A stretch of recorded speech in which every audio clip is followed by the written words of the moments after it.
सभी को नमस्कार है, यथोचित अभिवादन। इस समय देश में एक अजीब सा धर्म को लेकर के विवाद चलता हुआ दिखाई देता है। जगह जगह लोग आंदोलित हैं। कहीं अंबेडकर की 22 प्रतिज्ञाओं के समर्थन में बोला जा रहा है, कहीं उसके विरोध में बोला जा रहा है।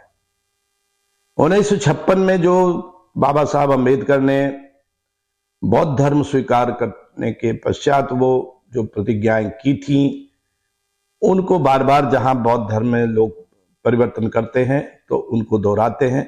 लेकिन इस बार दिल्ली में ये जो सम्मेलन हुआ था, उसमें इन प्रतिज्ञाओं को दोहराए जाने के बाद एक मंत्री को त्याग पत्र देने की नौबत आ गई। ये विवाद बढ़ा।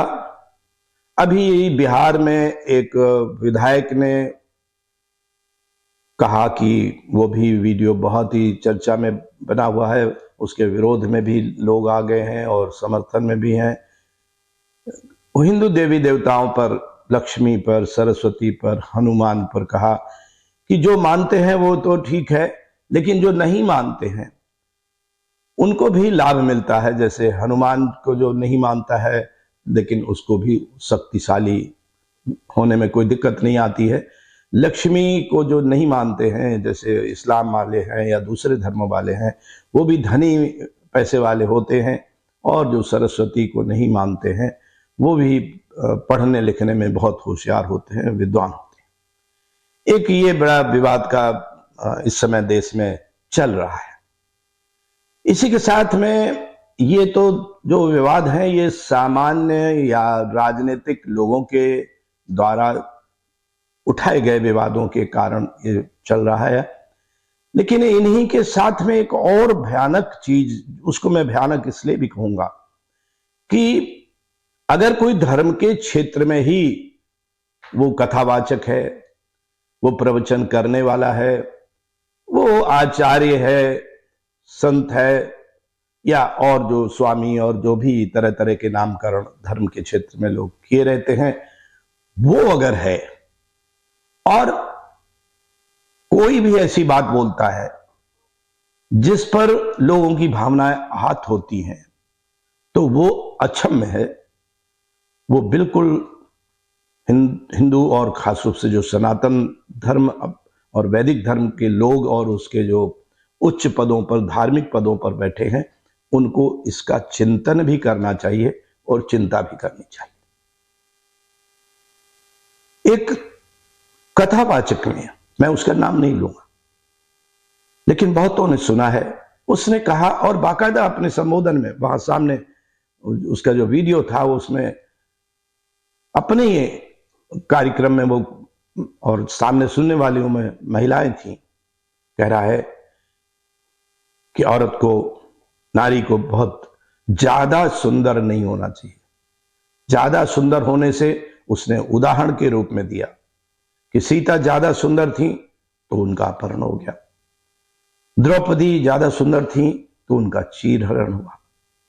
इस तरह के उदाहरण धार्मिक क्षेत्र से, और वो भी जो कथावाचक है, किस मना स्थिति में वो इस तरह की भाषा बोलता है, ये धार्मिक लोगों को, खास रूप से जो महत्वपूर्ण पदों पे हैं, उनको सोचना चाहिए और प्रतिबंधित करना चाहिए ऐसे कथावाचकों को कि ऐसी भाषा का प्रयोग वो किस आधार पर करते हैं। क्या नारी का सुंदर होना बुरा है? और अगर वो सुंदर है तो उसका अपहरण होगा ही होगा, उसका चीरहरण होगा ही होगा। ये मानसिकता ही अपने आप में अधार्मिक है और इसकी भर्त्सना होनी चाहिए। और खास रूप से जो धर्म के क्षेत्र में है, मैं बार बार कहता हूं, वही इस पर नियंत्रण कर सकते हैं तो उचित होगा और जरूरी भी होगा। अब मैं एक एक इनमें उत्तर दूं, वो मैं जरूरी समझता हूं कि हमारा जो बौद्धिक आश्रम है, बौद्धिक आश्रम में जो वेद और उपनिषद आरंभ में ही बताते हैं कि ब्रह्म निराकार है, परमात्मा निराकार है, उसका कोई रूप नहीं है। चाहे वो आदि शंकराचार्य रहे हों और जिन्होंने जो दर्शन था वेदांत, उसमें उस वेदांत दर्शन में निराकार ब्रह्म की अवधारणा को ही आगे बढ़ाया था। और ये निराकार ब्रह्म की अवधारणा उपनिषदों में ही है। वेदों का हिस्सा होता है उपनिषद, उसका हिस्सा जो वेदांत है उसमें निराकार अवधारणा है। तो निराकार और साथ में जो विज्ञान सम्मत है, तो बौद्धिक आश्रम में हम विज्ञान में धर्म कहते हैं बार बार। धर्म वास्तव में विज्ञान में ही होता है। जो विज्ञान सम्मत नहीं होता है वो पाखंड होता है, वो अंधविश्वास होता है। क्योंकि संस्कृत में एक वाक्य है, धारते इति धर्मः, जो धारण करे धर्म वो है।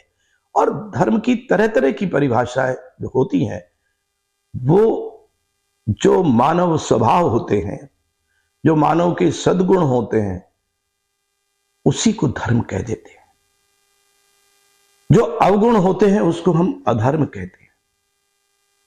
अब दूसरी जो मान्यताएं होती हैं दुनिया के, जिनको धर्म के नाम से कह दिया गया, वे सारे के सारे संप्रदाय, मजहब, पंथ या सेक्ट कह सकते हैं, वे पृथक पृथक हो जाते हैं। जैसे दुनिया के सारे ये जो धर्म अपने को बताते हैं, चाहे वो वैदिक धर्म, हिंदू धर्म, सिख धर्म, इस्लाम धर्म, ईसाई धर्म, यहूदी, कोई भी हो, लेकिन सब कहते हैं कि हाँ वो एक है, परमात्मा एक है, ब्रह्म वो एक है। उसके नाम आप कुछ रखें, वो गॉड रख ले, अल्लाह रख ले, ब्रह्म रखें, परमात्मा रखें, कुछ भी रखें, लेकिन वो है एक।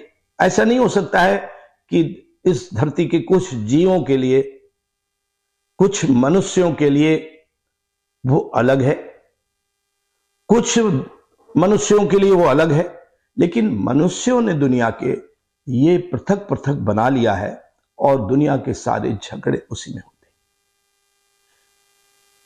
तो साकार उपासना उसके बाद आई। जब हम वेदों में निराकार की बात करते हैं, निराकार उपासना के साथ में हम चर्चा करेंगे अब साकार उपासना की। और पहले इसी वैदिक धर्म में साकार उपासना पुराणों, यद्यपि वो उसका अंश वेदों में भी था, लेकिन पुराणों में इसको बहुत ही बढ़ावा मिला। और जितने भी देवी देवता जो वेदों में प्राकृतिक देवी देवता थे, प्रकृति के थे, जैसे सूर्य एक देवता था, लेकिन वो सब प्रकृति के थे, वो पुराणों में संख्या में बहुत बढ़ गए और अपनी अपनी कल्पना से, अपने अपने विश्वास से, अपनी अपनी आस्था से अनेक देवी देवता हम देखते हैं कि आए, आस्था के विषय बने और उनके प्रति लोगों ने आस्थावश भक्ति आरंभ की। अब जो निराकार की भक्ति थी, ब्रह्म की जो भक्ति होनी थी, उसमें कमी आ गई।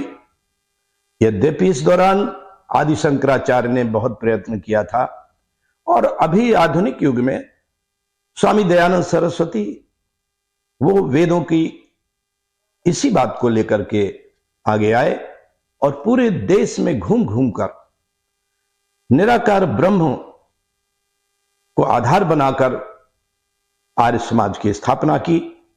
और उन्होंने भी देवी देवताओं को न पूजने के लिए कहा। मैं बता दूं कि बौद्धिक आश्रम में मैं पूजा को परिभाषित करते हुए स्पष्ट करता हूं कि मूर्ति पूजा का तात्पर्य ही समझ लें, वो है कि जिसकी भी मूर्ति है और आपकी आस्था है तो उसका सम्मान करें, मूर्ति का आदर करें और मूर्ति के आधार पर प्रेरणा लें, इंस्पिरेशन प्राप्त करें और उस प्रेरणा को लेकर के अपने जीवन में उतारें। कोई सरस्वती के चित्र से या मूर्ति से प्रेरणा ले सकता है, कोई हनुमान के चित्र या मूर्ति से प्रेरणा ले सकता है, ये संभव है, ये स्वाभाविक भी है। और ये ऐतिहासिक व्यक्तियों के साथ भी है। महात्मा गांधी की मूर्ति लगी है, डॉक्टर अंबेडकर की मूर्ति लगी है, सरदार पटेल की मूर्ति लगी है, तो उस मूर्ति का तो सम्मान आपको करना ही है। बुद्ध की मूर्तियां हैं तो उनका सम्मान करना है, उनसे प्रेरणा लेनी है, उनका रखरखाव भी करना है। लेकिन जो दयानंद सरस्वती कहते थे या जो वेद कहता है कि न तस्य प्रतिमा अस्ति, उसमें यही है कि पूजा का मतलब यह न करने लग जाए कि उसमें हम तरह तरह का चढ़ावा चढ़ाएं, रुपया पैसा चढ़ाएं। वो अगर देना है तो मंदिर में या मस्जिद में जहां दान पेटी है हम उसको दे देते हैं, ताकि मंदिर का संचालन चल रहा है, चर्च का संचालन चल रहा है, या जो भी धार्मिक स्थल है मस्जिद का संचालन चल रहा है, वो एक अलग बात हुई। लेकिन कि आपका देवता या आपके जो देवी है उस पर कोई चढ़ावा चढ़ाते हैं, या आपका कोई भगवान है उस पर चढ़ावा चढ़ाते हैं, तो वो भगवान आप जिसको मानते हैं वो इतना कमजोर नहीं है कि उसको आपके चढ़ावे की जरूरत है। उसको आपके चढ़ावे की जरूरत नहीं है।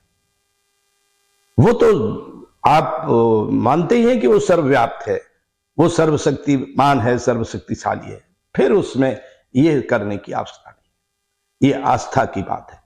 लेकिन अभी जो मैं आरंभ में चर्चा कर रहा था कि कुछ लोगों ने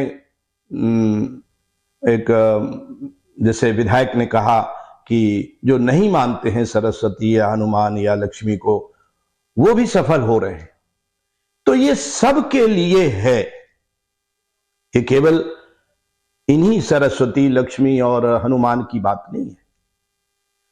ये जो, अब मैं उसको व्यापक कर दूं कि कोई हिंदू है और वो ईसा मसीह को नहीं मानता है, ईसाई धर्म को नहीं मानता है, तो क्या वो विकास नहीं करेगा?